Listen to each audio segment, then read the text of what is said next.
at 5 p.m., you could have gone out to dinner with your children or any number of other things, and you're here instead, and I'm really grateful for that. So, yeah. I'm also particularly honored to be sharing the podium this evening with my colleague Cynthia White in the Department of Religious Studies and Classics, and I always learn a great deal from Cynthia, and I'm looking forward to joining the audience and listening to her presentation. And this is a really exciting opportunity for me, not only because this is the first time I've ever presented any of my work at Humanities Week, but also because this is a question that I've been struggling with in my professional life for an awfully long time, and it's going to do me some good personally to think through it with you. I just returned actually from Washington, D.C. and the German Studies Association convention. Professor Costa was also there. I think Professor Kraft was also there as well. And I led a seminar there with a colleague from University of Pennsylvania on the topic, rise and fall of monolingualism. And it was both a pleasure and a challenge in that context to kind of puzzle through some really big questions with colleagues around the country about whether in this, what we call the digital age, the world and its languages are growing more diverse, or if they're growing more standardized, and whether languages themselves are growing richer or poorer, whether certain languages and not others are taking on certain forms of debt, labor, responsibility, flexibility, rights, privileges, values, etc., that other languages lack or other languages are unburdened of in recent decades. And I was reminded there how important it is to bear in mind when we talk about translation that languages themselves have histories and pasts and futures, that they have lives and livelihoods of some kind, not unlike the speakers who speak them. And that those lives have messy and unpredictable and beautiful and violent histories. And also that these lively languages are often not willing to do what we translators ask them to do, whether we're translating a poem or a legal brief or an ill patient's request of a nurse or the word of God from Hebrew into German or from Arabic into Spanish or vice versa. So languages are simply not designed to make these processes easy for us. Though there are attempts around the world, and we're going to see a couple examples of that soon, to simplify languages themselves to fit the needs of transnational institutions and industries who need to translate them rather quickly or seek information from them rather quickly in order so that data and information and internet queries and customer service and counterterrorism can work faster and more efficiently. So in the digital age, languages themselves are being asked to change, to lay themselves bare for translation and systematic translatability. And I'll show you some examples of how this seems to be working in a minute. But I wanted to start with a quick anecdote first, which has something to do with the picture that I asked you to think about. I was up on Campbell one day, Campbell and River, up by the Riito, and they have this lovely running path there. And it was a little bit dark. It was probably 9 p.m. And I was jogging along the path, and out of the blue comes a soccer ball from nowhere, and it's dark, right? So the soccer ball comes flying in and hits me in the chest at high velocity. And I didn't see the ball. I fell to the ground, and I thought I was dying. I thought something just happened, that, this is the end. This is really the end. And there was a team of Bolivian teenagers on the other side of the chain link fence, and they were playing soccer on the field, and the soccer ball had come from them, and I still didn't even know that it was a soccer ball that had hit me. So this team of Bolivian teenagers runs over and tries to help me and is saying things and wants to be of help and of service. And most of them knew English quite well. They were, high proficiency speakers of English. And I was also with my partner, Mohammed, who speaks English in many ways much better than I do, but whose first language is Jordanian Arabic. And so I was looking up at all these people, friends and strangers who were trying to help me, and none of it mattered. And I thought, I was just dying, and no matter what they were saying to me, nothing helped. Because what I needed at that moment to make the world right, to not be afraid, was a particular chunk of language a particular idiom, a particular thing that was told to me first when I was a kid in central Massachusetts at about age 5, which was, oh man, you got the wind knocked out of you, right? You got the wind knocked out of you. So that's what I needed someone to say so that I could feel okay and that I was going to survive this thing. I needed that particular language, which was the absolute and only key to well-being in that moment for me. That gift of having the world described to me in a particular way, a way that was absolutely crucial, but was also physiological nonsense, right? Physiological nonsense. So the problem was, and there were lots of English speakers on the scene, and everybody was ready to help, but none of them had that particular idiom to offer me. You got the wind knocked out of you, which would have been magic, the transformation would have been immediate. So this wasn't some kind of problem of translation or of intercultural communication in the traditional sense, because, and this is the funny part for me in retrospect, is that I've never really understood what getting the wind knocked out of you means, or what it is, physiologically. It has absolutely no actual informational content for me, and I had to look it up before speaking with you this evening to figure out what it is as a physiological experience. Thanks to Wikipedia, I now know that it is the result of a blow to the abdomen or back, which leads to a temporary paralysis of the diaphragm, making it difficult to breathe. Thank you very much, Wikipedia. So it wasn't that I knew something which I couldn't communicate to across a language barrier or vice versa. That's not what was going on. It was that I needed a certain kind of very simple language from an external source, the magic of which would put the world back together again for me, even though I didn't know what that language actually means. And I couldn't get that thing in that moment, even in the presence of a bunch of very high proficiency speakers of English as a second language or as a foreign language, and it was utterly terrifying. So I want to ask you now to think of things, pieces of language like that have saved your life or your well-being even for a moment. Even though you don't know exactly what those words mean necessarily, or you know them to be on some level incorrect, right? Incorrect factually or informationally, grammatically, what have you. And you have a suspicion that they also might be hard to learn as a second language learner of your language, whatever that might be. And that it also might be very hard to translate in such a way that that piece of language maintains its kind of magical, just-in-time, curative feeling that it has in the original, which you learned when you were 5 years old, when somebody said it to you for the first time. Because tonight I'm going to suggest that our languages are undergoing a silent but very momentous transformation as we speak, and indeed partially as a cumulative result of our speaking. A transformation that is neither clearly good nor bad, but one that is profound and growing in influence in our daily affairs. And this transformation has a lot to do with these little critters of language, like getting the wind knocked out of you, which are neither accurate nor rational, but are the kind of nitty-gritty of our everyday experience of the world, both in moments of private, intimate comfort and in moments of public and political crisis. And this transformation has particularly to do with this Humanities Week's topic of being found in translation. So, yeah. Translation is often thought of as something that gets done by trained experts under the controlled circumstances of a couch or a booth, or in highly structured and regulated settings like courts, diplomatic meetings, and the like.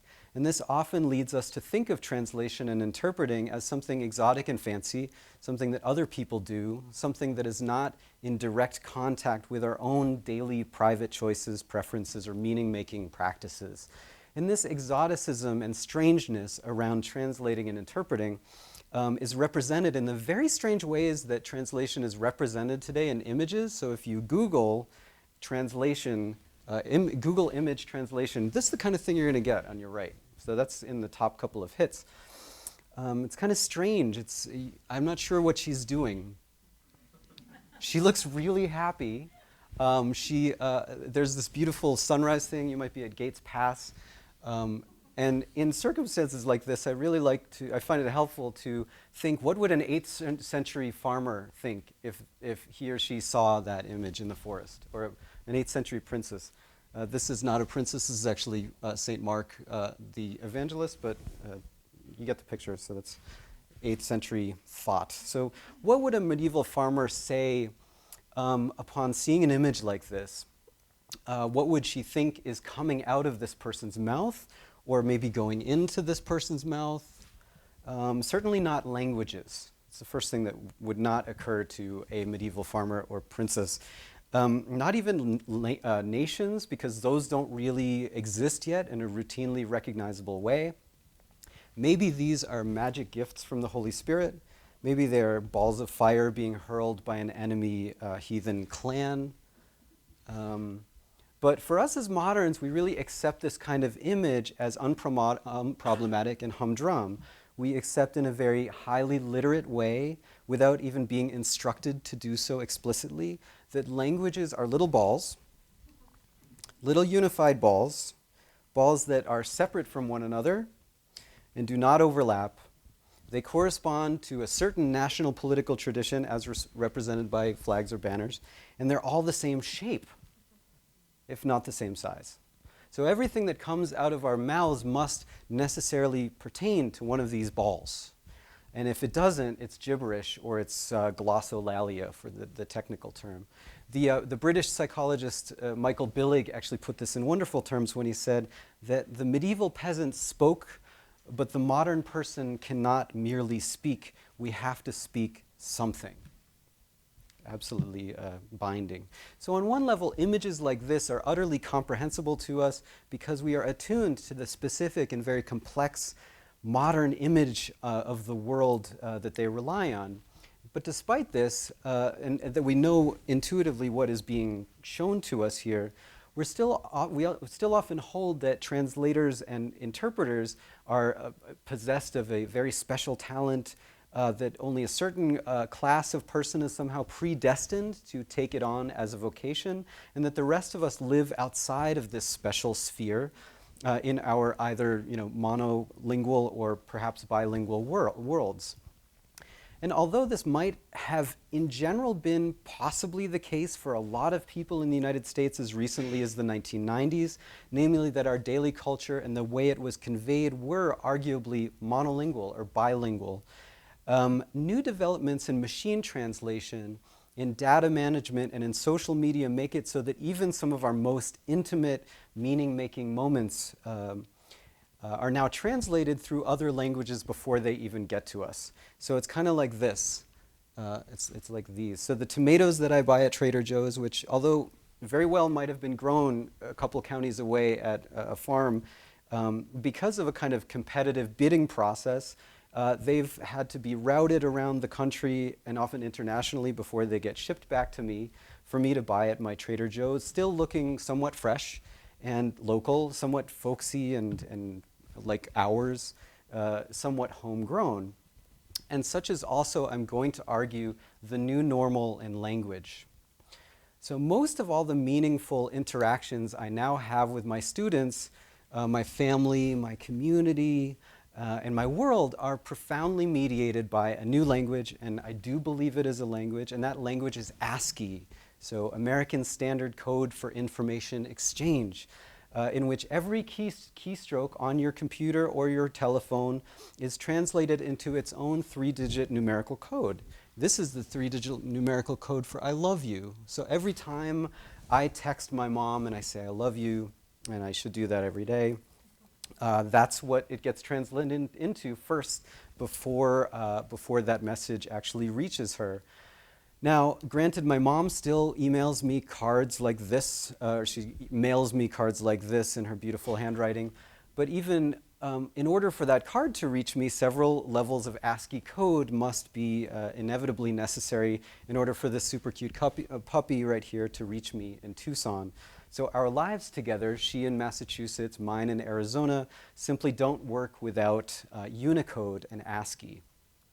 Now, I can feel all I want about these languages, these ASCII languages, but I can't wish them away. They really are the medium by which my warmest, happiest, angriest, and most confused feelings get communicated these days, even to my closest friends and colleagues here in Tucson, and sometimes in meetings when I am distracted. And I believe this is no mere philosophical navel-gazing, actually, for a 20th century person like myself, who is decidedly not an internet native and never will be. My heart really does skip a beat when I think that 90% of the things that I think, say, share, express, and feel externally are somehow mediated through a language which is not my own. So that is a historical precedent on this very old planet, and it's a very new precedent indeed. Unicode and ASCII are foreign languages to me, and I'm utterly dependent on them now. They have made me multilingual and translational in a new way. And at best, I'm a visitor in this digital world with a visa granted to me by my various devices, and I'm fundamentally reliant on those devices to do wall-to-wall translating for me. So back to my talk title for a minute. I'm going to have to revise this talk title as I go along. So man versus machine, is this really an opposition, right? Is this an opposition? Am I really up against some kind of opponent? And is that opponent a machine, like a big piece of metal with an on-off switch? Since I'm not sure about this, I'm going to put a little question mark in my title because I'm not sure if I'm actually in a battle with a machine. So little old me with my flesh and bones and my vocal cords, kind of duking it out with a big emotionless base 2 ASCII machine. I'm not sure if that's really the case. But then I think a little bit more tinkering is actually necessary in this title. So in the history of modern translating and interpreting, and probably also pre-modern translating and interpreting too, it's primarily been women who run programs in translation training and who interpret in courts, families, hospitals, especially in developing countries, and who have acted as the invisible mediators between visible speakers. So we should probably right off the bat change the title a little bit. So this is the new title. Mostly women versus machines. But then it isn't exactly machines that these mostly women translators and interpreters have been facing in the digital age, but rather more something like this. So this is closer to what the title should be: mostly women versus location-independent, fuzzy cross-linguistic algorithm queries. Now we're getting somewhere. Now we're cooking with grease, as my cab driver told me the other day when I was finally able to get the self-service card reader to work. Now we're cooking with grease. That was in Virginia. I brought that back with me. So machine translating up until the 1990s was rule-based. So it tried to find dependable grammar-based rules consistent with individual languages, like consistent within individual languages like Dutch or Mandarin, according to which an obedient, rule-following machine could make dependable, readable, passable translations. And many businesses and institutions, up until the present day, in global information retrieval, have no real and consistent need for anything beyond this kind of level of passability that a rule-based translation machine can do. But long before 1990, we discovered that humans love to break rules almost as much as they love to make them, especially rules of grammar. And we like to change rules on the fly to fit our individual or collective needs. So rule-based mechanical translation was failing us by the mid-1990s because it was clunky, it was obedient, and because it couldn't grasp the subtleties and ubiquitous exceptions that make up a supposedly rule-based grammar like standard American English. But it was also failing for a different reason, not out of its own shortcomings, but because human speakers don't do what they're told. And so rule-based grammar has only a very loose relationship to what people actually do and say, and this is the crucial difference that the French sociologist Pierre Bourdieu, right here on the left, put forth with his conception of correctness versus appropriateness. So oftentimes correctness is inappropriate, right? So for instance, when I was lying there on the ground next to the Rito running path, it would have been very correct for someone to come up and say, "You've sustained a blow to the abdomen and your diaphragm is temporarily paralyzed." We'll call that the Stewie approach to intercultural helpfulness for those who watch Family Guy. That would have been correct, but it would have terrified me even more. And I would have thought I'm paralyzed. How long am I paralyzed for? A year? So what was appropriate, and magically so, was "you got the wind knocked out of you," which isn't in any way technically correct. So what machine translators learned in the late 1990s, designers of machine translators, was that appropriateness was much more important to focus on than correctness, and they found a way to do it. The way to do it was to feed as many authentic human-produced documents into a database as possible, and to analyze quantitatively what words tend to come next to other words. So that we in English most often tend to say red, white, and blue instead of white, blue, and red, or that we routinely do not use the subjunctive mood in our grammar where our 7th grade English teacher would like us to have done.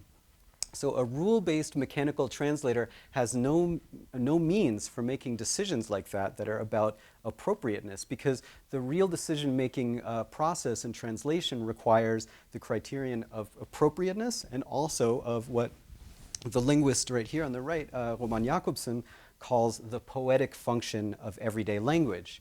As in red, white, and blue, they kind of come in that order, and you don't get to choose to reorder them rationally. That's just kind of the poetic immanence of the phrase. And so this major shift in digital translating in the 1990s was to move from the prescriptive to the descriptive. So not what people should say, but what they do say. And since there are so many of us writing and speaking on the planet, you have to collect hundreds of thousands of instances of human language for it to be effective as a barometer of appropriateness. And in the age of networked computing, we're able to do that by building location-independent linguistic corpora out of all of the millions of occasional documents in order to develop a relatively accurate predictive algorithm about what it is that most people probably say in Spanish for a potential corresponding phenomenon in Yoruba. And what that traditional cluster of words they use to convey that.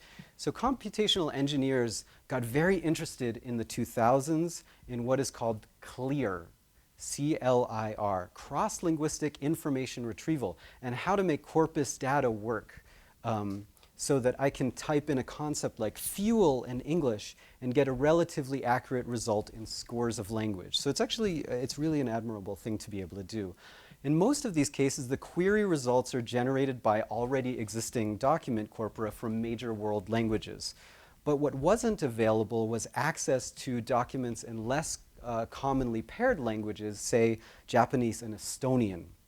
So you can use an intermediary pivot language like English, but most programmers prefer to develop what they call fuzzy cross-linguistic algorithmic queries, or fuzzy cross-language ontologies. Yes, ontologies. So here is one definition that two researchers, Valerie Cross at UNC Charlotte and Claire Voss of the Army Research Laboratory at Adelphi, Maryland, offer. And this gives me also an opportunity. Wait, I'm going to tweak my title, I think, again. I hope I'm going to tweak my title. Oh, no. Oh, yes. Did I already go by this one? I did. OK, so it's the women, mostly women who are building the algorithms, not versus the algorithms. OK, I wasn't paying attention to what was going on behind me. So here's the definition that they came up with of their objective. So a cross-language ontology is an ontology whose concepts are lexicalized in more than one language.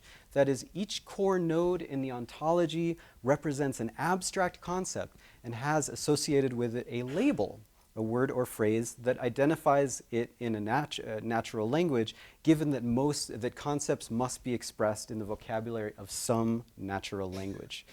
So by establishing a fuzzy associative realm around one concept in Japanese and a workably equivalent fuzzy realm in Estonian, one can apparently hone in on targeted cross-linguistic data exchanges between them. Notice also that this research is relatively ancient. So this is from 2000, and the methods around producing cross-linguistic ontologies has advanced light years since pioneers like Valerie Cross and Claire Voss started envisioning these things in the early 2000s. But the individual on the left is, of course, not those two folks. Does anybody recognize who this gentleman is? You have a guess? This is Martin Heidegger. So many of us in the humanities who don't do what Valerie Cross and Claire Voss do might be scratching our heads at this moment and saying, ontology? Really? We humanities folks tend to understand the word ontology in a very different way, namely as the study of the nature of being, or the study of the subject of existence. So we often associate the study of ontology with such rugged, difficult, and controversial figures as Martin Heidegger, and not with cross-linguistic information retrieval. I think that doesn't come as a second nature to us. But in the digital age, we humanists have a kind of a big choice, namely whether to kind of dig in our heels and say, no, Valerie Cross, no, Claire Voss, you're using the word ontology wrong. That's one of our options.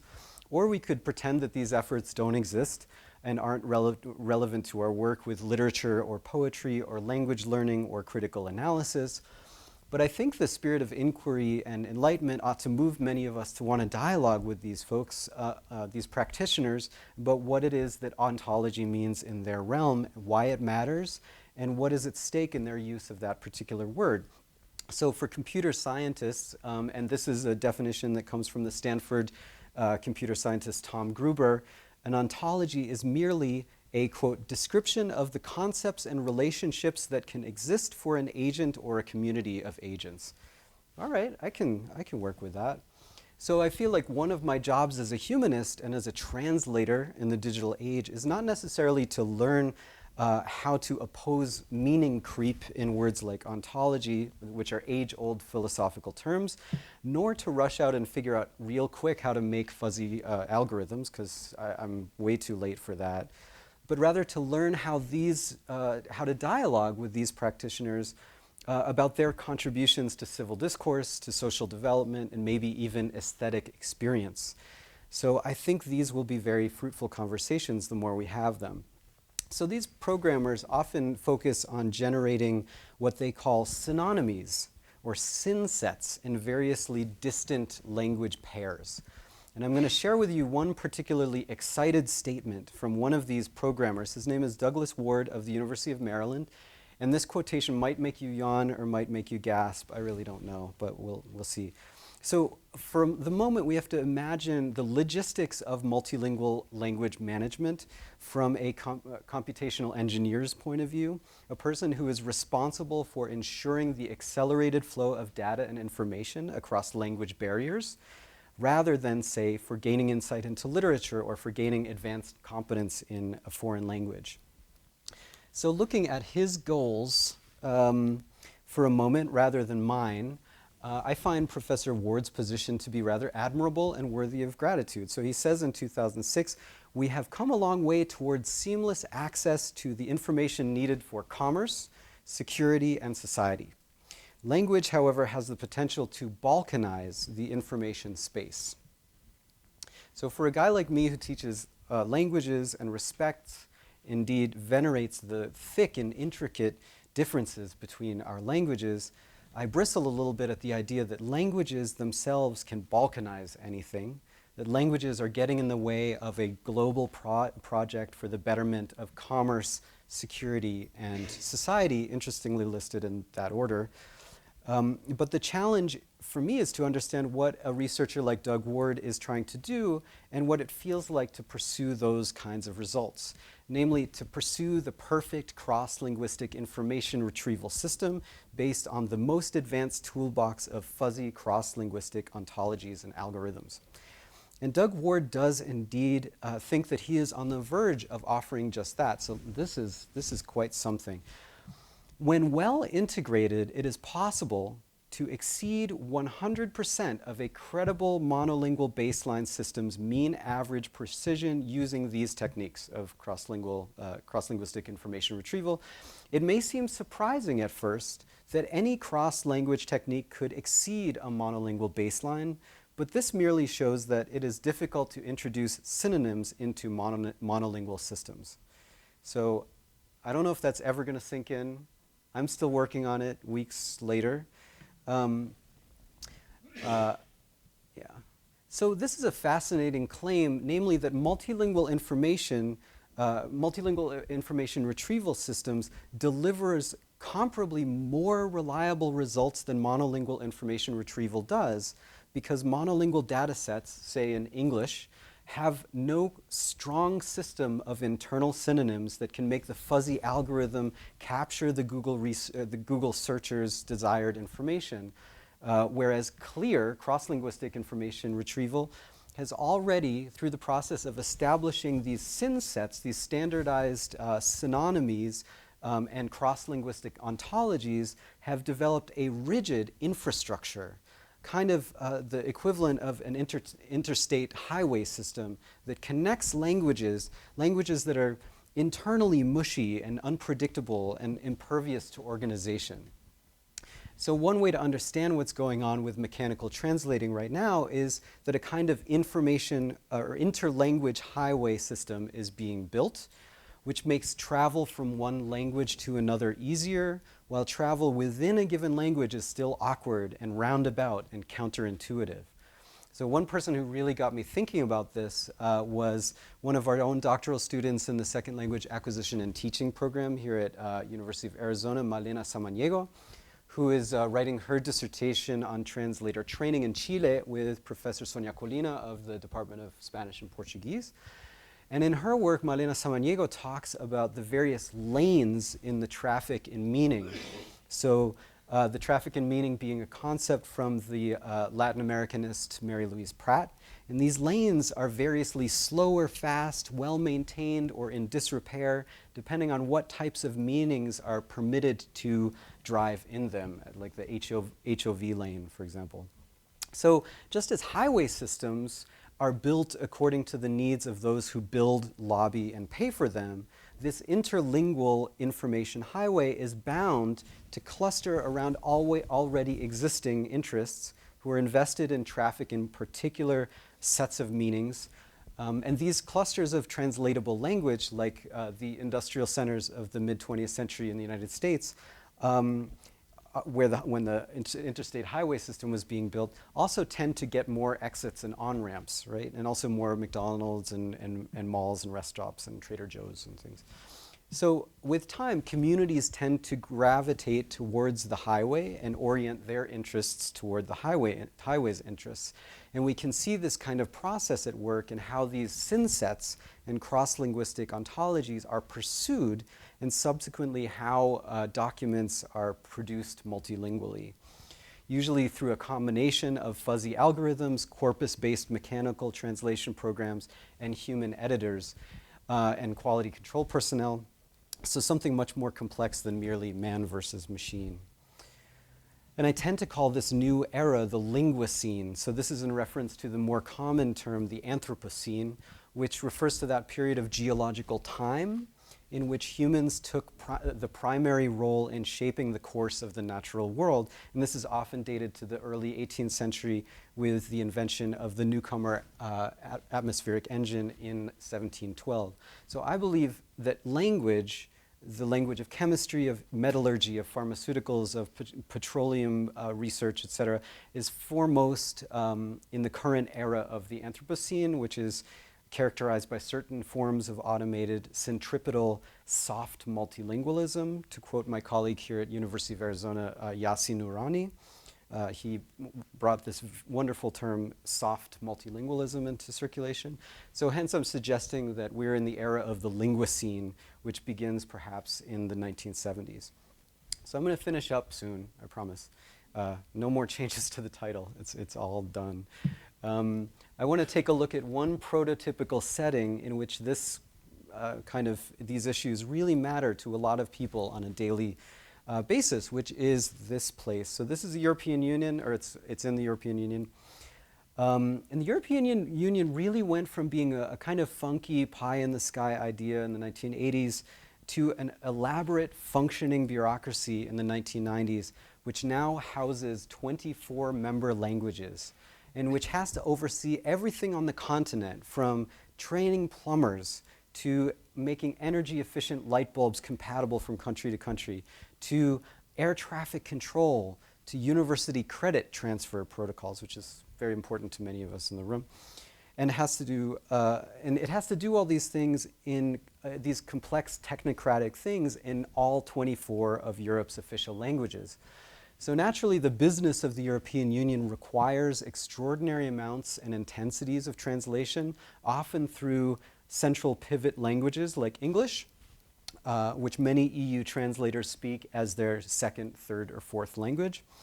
And one fascinating concurrent development in the age of corpus-based translating is the fact that as visa and tariff restrictions were relaxed throughout the 1980s and 90s, so NAFTA, GATT, and things like this, there was a corresponding boom in the outsourcing of jobs, education, finance, mass labor, and the international of branch locations, which meant that more and more people were doing business and making documentation in a language which is not their first language.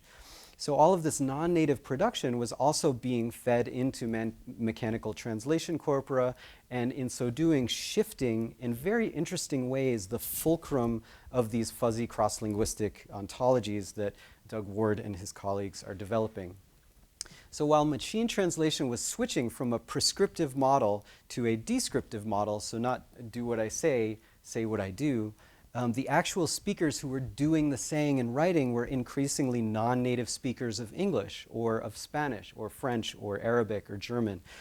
And the fulcrum of predominant usage changed accordingly as represented in the corpus-driven translation platforms. So here's an example of where this matters a great deal. This is the European Court of Justice, which sits in majestic medieval Luxembourg. And just a few days ago, it handed down a major decision that is going to affect all of our lives in subtle ways, namely that transnational corporations cannot transport private data, private consumer data, from their European offices to their North American offices in bulk via the internet. So this ECJ European Court of Justice invalidated what is called the safe harbor framework between the United States and the European Union, and amid concerns about cybersecurity infrastructure. So the European Court of Justice makes really important, impactful decisions. And let's take a look at how it does that, namely through algorithmically enhanced multilingual translation. So the court's judges, and this is what it looks like on the side with where the interpreters sit, the court's judges come from 28 European Union member states and speak 24 languages. The bureaucratic language of the court is French, but the ceremonial language of the court is that of the original claimant. So if you're a Dutch claimant and you bring a case against Nabisco or Google, the judgment is going to be read out in Dutch. And the case is originally going to be presented in Dutch. So oftentimes you'll have a Portuguese bailiff speaking Dutch in the court. But there are 56 judges, 2 from each EU member state, and most of them have been appointed to the court without serving on their own country's high court, which means that these judges are coming directly from their own local jurisprudential contexts, and it's often rather idiomatic languages and have little to no direct experience with international or European case law. So each judge of these 56 has 50 cases pending at a time, and each decision runs about 100 pages, which must be translated into 24 languages, and each of these pages costs $200 to write, given the competencies required, and costs more like $1,200 if the page is translated into 24 of the European Union's working languages. And this is where this is done. These are the Translator Towers in Luxembourg. So they're 24 stories tall for 24 of the European languages. I don't know what they're going to do. I guess they're going to build another floor when they get new member states. And this is right outside the medieval walls of Luxembourg City. And there are 1,000 full-time translators here, and all of them are also lawyers. So they've passed the bar in their own local jurisdiction. So that's some pretty expensive hardware right there. Not just the buildings themselves, which are top-notch, but also the skilled and very interdisciplinary labor force inside them. And these folks translate 1 million pages a year for the court. So of course there are ideas going around about how to drive down translation costs. And one of the major ideas is that of plain language. So here's an example of the plain language of companies like globalenglish.com, who offer their consulting services to the European Court of Justice. And I'd like to thank my colleague Michael Cronin at Dublin City University for pointing me towards this quotation. So Global English holds that native speakers of English need to become more responsible about the global role of our language. This means speaking and writing English more clearly so that it can be understood around the world. So this sounds great. I love responsibility, accessibility, clarity. It's wonderful. It does a great deal of good. But the interesting thing is that this hypothesis is primarily oriented towards driving down the costs of translation on the principle that plain English will make cross-linguistic algorithms work better. So it's not so much about clarifying language so that people have more access to understanding or better grasp of language, but rather about clarifying language so that algorithms can understand it. And that's, for me, really where the rubber hits the road with mechanical multilingualism. So under what circumstances is it prudent, just, and progressive for human beings to reorient our speaking practices towards the needs of algorithms, towards the cross-linguistic highway systems of the digital age? For example, very important to me is what happens to the phrase "getting the wind knocked out of you," which was so crucial to me in a moment of crisis, and which comes from a vernacular usage and is very expensive to translate into 24 European languages, as opposed to, perhaps, to the phrase "you sustained a blow to the abdomen leading to temporary paralysis of the diaphragm," which is utterly easy to translate, given the amount of medical and latinate cognates that it has already in it that have historically been diffused throughout the European continent. So these phrases like "getting the wind knocked out of you" are considered accidental content in the digital age and are designated as such by such agencies as globalenglish.com. Accidental content is what gets produced when one translates "getting the wind knocked out of you" into 24 languages, resulting in all sorts of wonderful and wild vernacular colloquialisms, folks, which are often specific to region, generation, gender, faith community, vocation, education, and mood. So precisely these meanings are considered excess profligate material in the translational economy, an obstacle to efficiency and cost reduction. So as I wrap up here, I just want to give you a little homework assignment. So this is you can send the homework here. That's my email address. And please, no later than the end of Humanities Week. So what in your life, in your family, in your community, your home culture, whether in English or any other language, is an example of one of these magical phrases? So these phrases that have the power to save your life or someone else's life in a moment of crisis or need, but are somehow technically incorrect, right? And probably would lead to a bunch of accidental content if it were translated into 24 languages, even by sensitive, highly trained translators and interpreters. So that's your homework.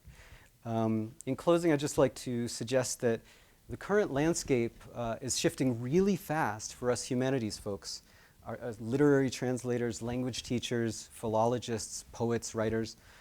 We can either be wary and oppositional towards the developments that I've talked about today, or we can imagine ways to build our methods and our inquiries not in compliance with cross-linguistic ontologies, but in nourishing revelatory and inquisitive relation to them.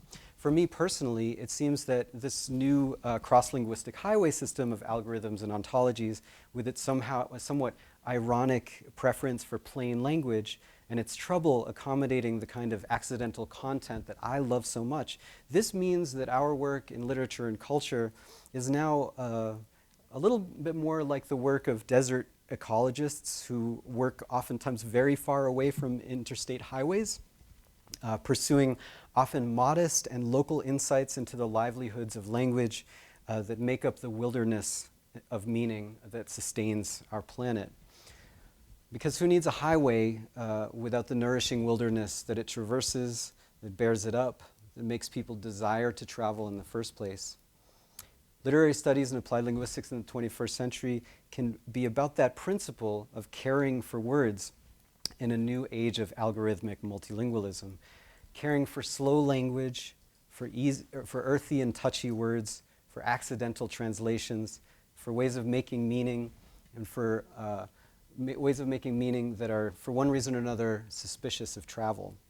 And before I leave you, I just want to remind you to please do your homework and share with you this one lovely quote by Marilyn Chandler McIntyre from her book, Caring for Words in a Culture of Lies. So this is a wonderful quote. Like any other life-sustaining resource, language can be depleted, polluted, contaminated, eroded, and filled with artificial stimulants.